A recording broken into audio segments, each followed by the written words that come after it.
Good morning. Welcome to the community update for May 14th. Coming to you from Painter Elementary School today. Bells again. You gotta love the bells. I should turn those off. Um, a real painter theme today, and we'll get into why that is the case. But community positives I'd like to start with. And the first, a new initiative really started by Mrs. Tarson on our school board. The theme is bedtime stories with the school board as a new initiative, thinking of ways to get involved. The home isolation and the stay-at-home orders have really allowed or caused us to be more removed than we would prefer with our community, with our families. And so the idea generated from Mrs. Tarson, the idea of reading stories to the children, something that the board members can do on a routine basis, telling the stories, recording those, and then basically being able to access those pretty much on demand. And so they will be stored on our website. School board members are going to begin the reading and recording of those stories in the very near future, probably even as early as today, make those things available for you. And then we're going to put those out on the website. Please take a look for Skyward information to announce that initiative. We'll be pushing that out via written and other forms of communication. So what a great initiative. Thank you, Mrs. Tarson. I think it's really something, a way to connect in a different manner. We're all looking at new ways of communication, new ways to connect at this time where we can't do it face to face. And so I think it's just really something positive that we can dig into. The second, a message from our friend Mrs. Wood, and thinking about the positives and thinking about ways that remote learning has assisted us in ways that it has helped us in this strange time, and what remote learning might look like even when we come back to school in a brick and mortar type of environment. And so even through quite a concern or a negative bit of a story or a medical concern, there's lots of positives in here as well. And so Ms. Wood talks about how her son had a major accident on Monday evening. He spilled hot water on himself and burned 25% of his body with second-degree burns. Dylan, I hope you're doing okay. I hope you're feeling better. But took a day off for the recovery. The burns are across his belly, and so sitting up, holding the laptop, things of that nature. Definitely a brick and mortar schooling would have been impossible. So what would have resulted in normal times of a week's missed classes really didn't miss that much of a beat. And so she goes on and says about no idea what the new normal may look like. I can't imagine trying to figure it all out and these changes and making the decisions. But from a small perspective, when we do go back to class and in-face instruction, it'd be nice to have an online availability similar to like this for the kids. So that way there may not be a sick day or may not be a snow day, things of that nature. Or when you physically are incapable of attending school. It would help with attendance. It would help kids from falling behind. And an entire week of missed school would be difficult to play catch up on. And live links into the classroom, would that ever be a possibility?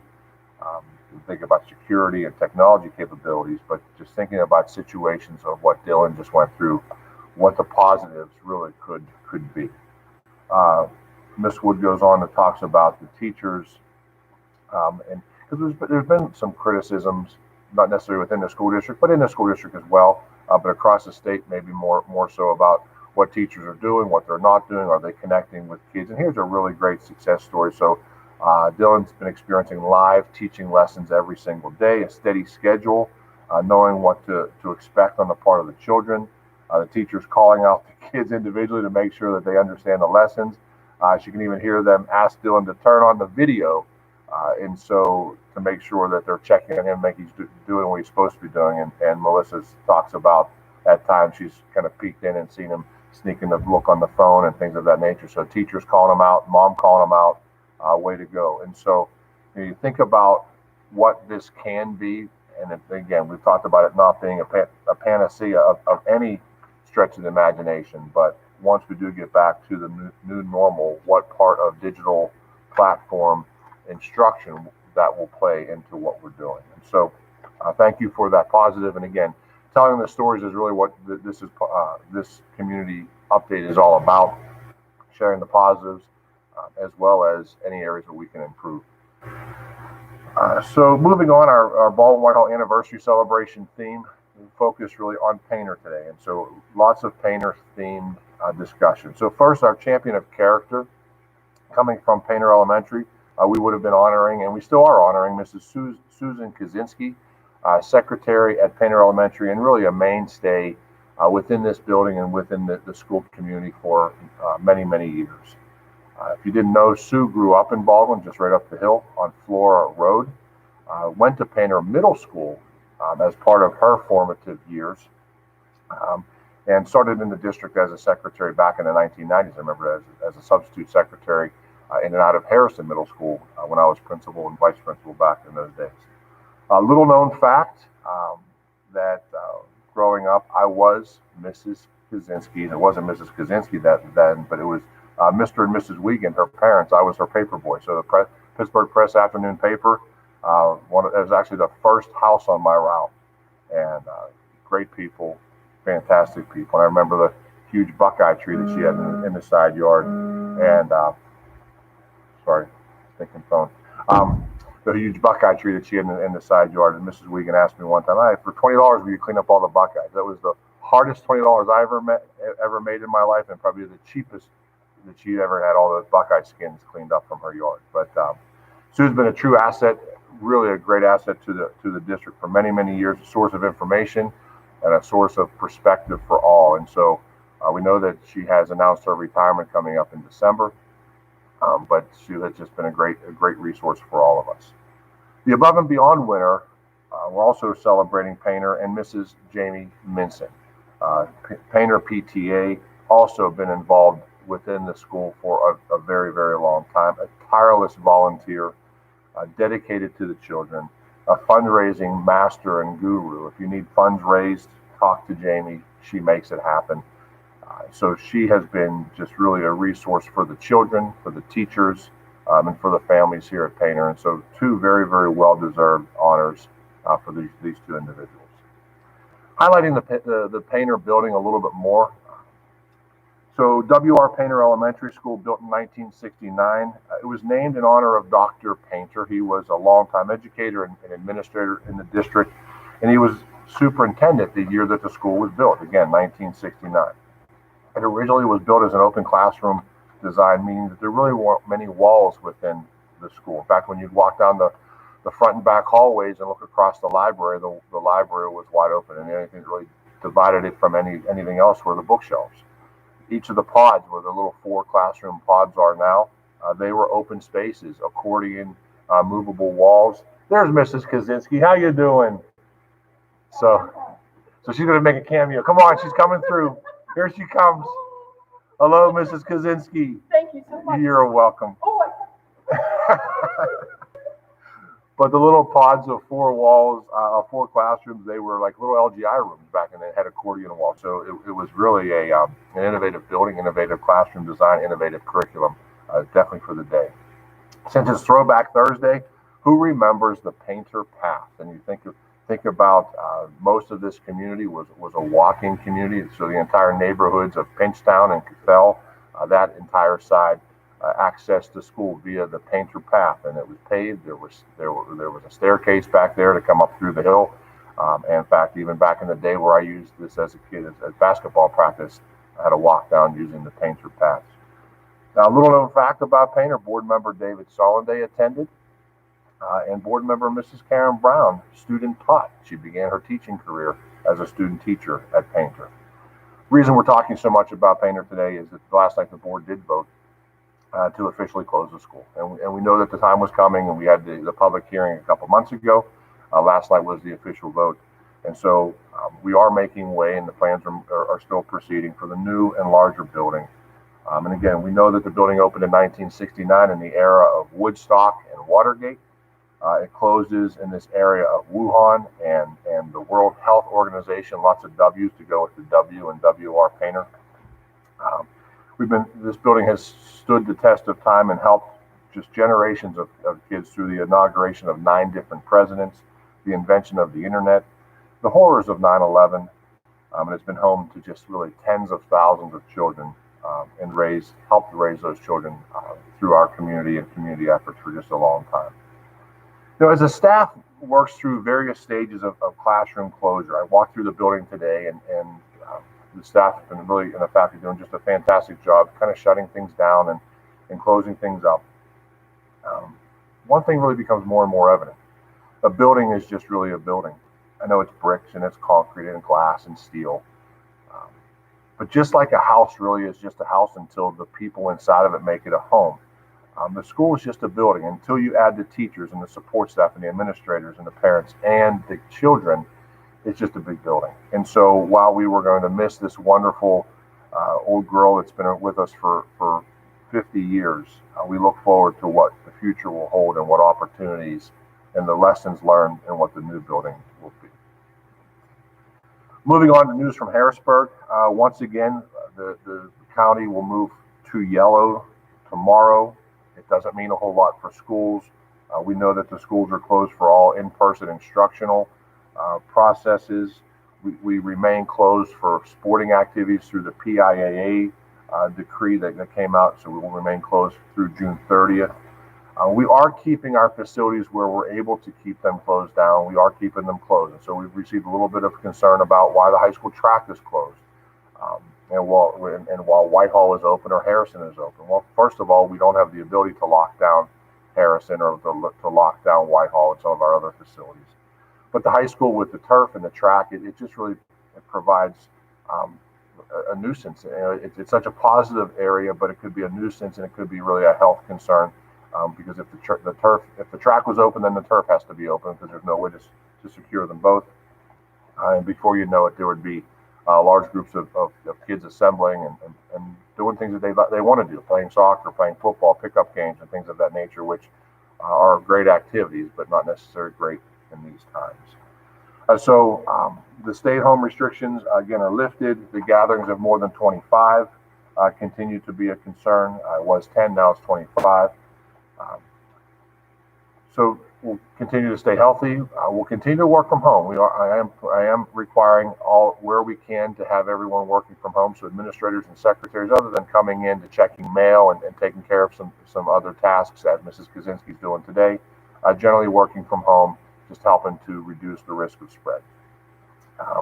Budget talk coming out of Harrisburg, and there's lots of rumors and lots of questions. Let's start with the rumors. So the rumors that the budget will be done in early June. That would be wonderful, but the second part of that may not be so wonderful. That there's talk about a two-part budget, with state revenues expected to be down about $4 billion, billion with a B. That's a huge hole to try to fill. And so the legislators are looking at potentially a two-part budget, one that would run July to November 30th, and then potentially then from December to next July. So we don't know what that's going to look like if revenues are that far down. Having a budget that may change midstream. School districts are required to have their budgets done by June 30th with the 1 year, the entire year snapshot included. So if our revenue from the state, which is a large portion, if that's going to change come midstream, where we're required to anticipate that revenue now, but yet come December or January, that revenue number is going to change. That could create a lot of problems around the state and definitely within Baltimore. Some questions that are coming out of Harrisburg about the CARES Act. So the state was able to apply to the federal government for about $500 million of aid for the schools. Of that money, statewide, the Baltimore School District is allocated about $500,000. And so really they're one-time funds. They're not really to be used for payroll or those types of recurring costs, but what type of one-time expenditures that could help the school meet the needs of COVID-19. So that's going to be pushed to the districts. We are concerned about whether that money will take the place of other state funding that otherwise would be coming. But again, it's one-time supplemental money. It's beginning to disperse to the. We're meeting as teams now to figure the best ways to use that money to support the children and support the teachers. Also at Harrisburg, the Secretary of Education has started a new initiative Really, we tried to increase communication and increase his access, the access of superintendents to him. As many people, if they've been watching these community updates, I have been critical of the communication. While everyone's busy, everyone's working hard, superintendents have not had a direct line to essentially our boss, which is the Secretary of Ed. And so today at 2 o'clock, the superintendents in IU2 and IU3, which we're part of IU3, we'll have the opportunity to meet virtually with the Secretary of Ed, ask questions. We were able to prepare and submit questions yesterday to the IU. And so we do look forward to that opportunity to have, again, the direct conversation with the Secretary of Ed, and ultimately he has access to the governor. Coming out of Harrisburg a lot, there's conversation about graduation ceremonies, and not necessarily confusion, but just some clarity. That the Pennsylvania Department of Education, they will not approve nor disapprove any ceremonies. So they're not in the business of saying, yes, you can do, or no, you can't do things that you're planning. But schools really have been limited and will continue to be limited to any type of gatherings of more than 25 people, especially. It's been 10 now, it'll move to 25 as we move to yellow. And that we are being required to adhere to all the CDC guidelines. We know that there are stories around about different districts that are going to start doing some things either virtually or doing some things on site, live, and structuring things like a Walmart situation. We're going to keep a close eye on those things and see how successful they are. We know that June is off, and we're looking towards July and what July may hold. And again, we're going to continue to look at that information, look at what people are attempting to do, and see what the reactions. We really do not want to risk the spread of the virus to our community by doing things that just do not have proper foresight and proper thinking applied to them. Last news out of Harrisburg, there's concern or maybe confusion and maybe a little anger, maybe people need to relax a little, about this pandemic electronic benefit transfer program. And so the EBT program that applies to students that qualify for free and reduced lunch programs. And so it's a Pennsylvania Department of Education program along with the Department of Health and Human Services. And what it has done, or what it's doing, is it's expanding resources, expanding funding for children that qualify for those programs. We know across Baldwin-Whitehall and across the state, school districts are doing their very best to try to provide meals to their children. We know that we're providing roughly about 1,000 meals a day. 1,000 meals of our population is about 20%. We know our free and reduced lunch population is about 40%. But even of those 1,000 meals, that doesn't mean that only free and reduced children are accessing them. We know that the application that we submitted within Baldwin-Whitehall allows all children under the age of 18 or under, to get a free meal each day. It doesn't pertain to your qualification as a free or reduced lunch student. So this program is sponsored by the Department of Ed and the Department of Health and Human Services to be a supplement to that program. It's not in lieu of. So if you qualify for this program, it's not that you're not allowed to get the lunch at the school.